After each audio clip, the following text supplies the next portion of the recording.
Show you guys this trick I learned called power windows in Davinci. It is amazing. So what you want to do, any corrections that you want to make, right, do that on the first node. So whether that's, contrast, anything like that, right, do that on that first node. Right click, add a node, right, just add a serial node here after that, so it won't affect anything that you did as far as your contrast colors and different things like that. Because what we're going to do is go here to this masking tool, the circular mask, just fit it exactly where you want it. That's a little too big, right? So it really helps when you want to draw the eye. It's much better than vignetting. It really helps when you want to draw the eye to that area. So we'll go here, the blue markers, that's where we'll adjust and transform.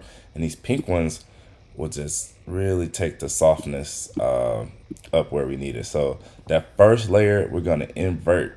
So you go to invert, we're going to work from the outside in. So we're going to start on the outside.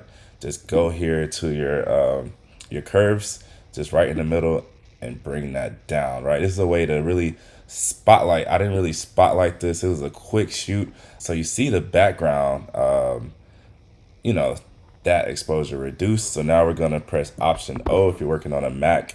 Now we're gonna work on the inside.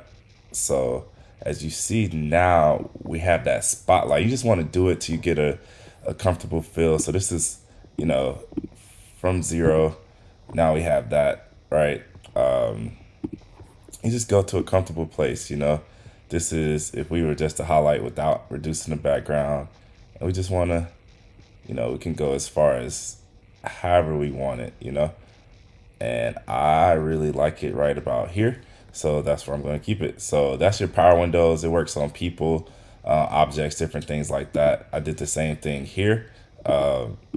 Just did that power window a little bit, just to really focus on the talent. So that's how you do power windows. Just 3 simple nodes depending on what all you did before. And there you go.